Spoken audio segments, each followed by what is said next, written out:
नमस्कार, मी सुमन्स मॅजिकमध्ये तुमचं मनापासून स्वागत आहे। आज मी तुम्हाला सांडग्यांची भाजी कशी बनवायची ते दाखवणार आहे। तर एक सबस्क्रायबरचा मला कमेंट केली होती की सांडग्यांची भाजी दाखवा, तर सांडग्यांचा मी व्हिडिओ बनवलेला आहे, तर त्याची लिंक मी व्हिडिओच्या खाली देणार आहे किंवा सुमन्स मॅजिक या चॅनलवर जाऊन तुम्ही बघू शकता। तर त्यासाठी व्हिडिओ स्किप न करता व्हिडिओ शेवटपर्यंत बघा। तर ह्या 3 प्रकारच्या भाज्या बनवतात, तर त्यातली एक प्रकारची आज मी तुम्हाला भाजी बनवून दाखवणार आहे। दुसऱ्याही भाज्या तुम्हाला हव्या असेल तर कमेंट करा। तर आधी आपण हे सांडगे आहे ना हे भाजून घेऊ। हे मुगाच्या डाळीचे सांडगे आहे।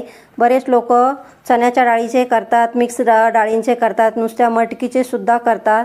तर तुम्हाला कुठल्या डाळीचे आवडतात तर त्यासाठी मला कमेंट करा, ते सुद्धा मी तुम्हाला बनवून दाखवेल। तर आपल्याला 2 ते 3 मिनिटं हे सांडगे आहे ना तेलामध्ये कमी गॅसवरच भाजून घ्यायचे आहे। आता इथे आपले सांडगे भाजून झालेले आहे। आता इथे आपण तेल घालून घेऊ। तर 2 चमचे तेल घाला। तेल तुम्ही तुमच्या आवडीप्रमाणे कमी जास्त सुद्धा करू शकता। तर त्यासाठी मी 2 ते 3 पाकळ्या मोठ्या पाकळ्या होत्या, तर तो लसूण घेतलेला आहे बारीक कट करून, अर्धा चमचा मोहरी आणि अर्धा चमचा जिरं टाकून घेतलेलं आहे। हे छान तळून घ्यायचे आहे। लसूण आपल्याला कमी घालायचा आहे कारण सांडग्यांमध्ये ऑलरेडी खूप लसूण टाकलेला आहे।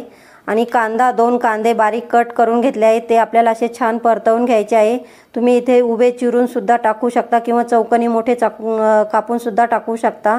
4-5 मी 5-6 आपल्या कढीपत्त्याची पानं टाकली आहे, ते तुम्ही तेलामध्ये पण टाकू शकता, पण तेलात खूप पटकन असे अंगावर उडताना तेल, म्हणून मी असं कांद्यामध्ये टाकून घेतलेले आहे। यामध्ये सुद्धा कांद्याबरोबर परतवला ना कढीपत्ता तरी सुद्धा छान त्याचा सुगंध येतो। तर इथे अशा पद्धतीने आपल्याला हा कांदा परतवून घ्यायचा आहे, कलर चेंज होईपर्यंत फक्त। आणि यामध्ये आता आपण काही मसाले घालून घेऊ। यामध्ये जास्त मसाले लागत नाही ह्या भाजीला, नॉर्मल मसाले टाकले तरी छान होते नुसतं तिखटनी। तर अर्धा चमचा मी हळद टाकली आहे, चिमूटभर हिंग टाकून घ्यायचा आहे आणि जे नॉर्मल तिखट असतं ना ते टाकून घेतलेलं आहे इथे मी 1 चमचा।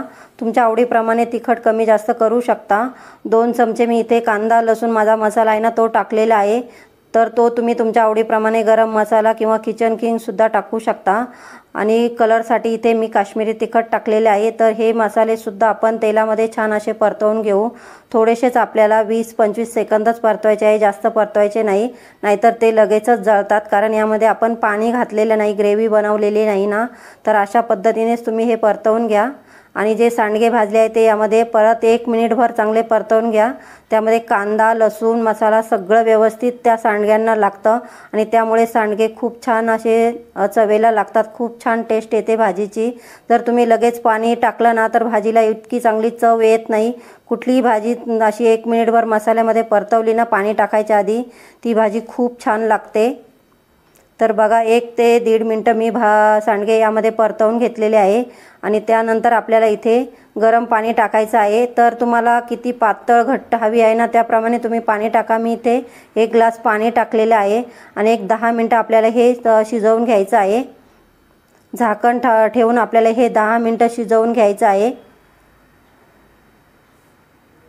तर तुम्हाला एकदम कोरडी करायची असेल तर फक्त अर्धा ग्लासच पाणी टाका, मी थोडंसं पाणी ठेवणार आहे यामध्ये। तर बघा आता आपली सांडग्यांची भाजी छान अशी शिजलेली आहे। इतकंसा थोडासा मी किंचित रस्सा ठेवला आहे, तो चपातीबरोबर भाकरीबरोबर खायला खूप छान लागतो। मी त्यामध्ये चवीनुसार मीठ सुद्धा टाकून घेतलेला आहे, तो व्हिडिओ माझ्याकडून स्किप झालेला आहे। तर अशा पद्धतीने तुम्ही थोडंसं मीठ टाकून घ्या, कारण सांडग्यांमध्ये मीठ असतं ना, तर मीठ खूप कमी टाका, जास्त टाकू नका, नाहीतर भाजी खारट होईल। नाही टाकलं तरी चालेल, ज्यांना खूप आळणी खायची सवय असेल ना तर त्यांनी नाही टाकलं तरीही चालतं। तर आता यामध्ये थोडीशी मी कोथिंबीर टाकून घेतलेली आहे आणि आता इथे आपण गॅस बंद करू। भाजी आपली रेडी झालेली आहे। तर अशा पद्धतीची भाजी तुम्ही डब्यासाठी सुद्धा देऊ शकता। अशी थोडीशी थपथपीत जर केली ना तर चपाती भाकरी बरोबर खूप छान लागते। तुम्ही कुठल्याही भाकरी बरोबर तुम्हाला आवडत असेल तर त्या भाकरी बरोबर तुम्ही खाऊ शकता। आता यावर थोडीशी आपण पुन्हा कोथिंबीर घालून घेऊ। अशा पद्धतीची झटपट होणारी आणि कमी मसाल्यांमध्ये केलेली भाजी खूप छान लागते। फक्त लाल तिखटमध्ये पण बरेच जण करतात, यामध्ये कोणी असं ग्रेव्हीचं वाटण करून पातळ भाजी पण करतात, तर ती सुद्धा मी तुम्हाला लवकरच दाखवणार आहे। तर अशा पद्धतीची तुम्ही भाजी नक्की करून बघा। चॅनलवर नवीन असाल तर चॅनलला सबस्क्राईब करा, लाईक करा, शेअर करा आणि कमेंट करायला मात्र विसरू नका। व्हिडिओ बघितल्याबद्दल थँक्यू, धन्यवाद।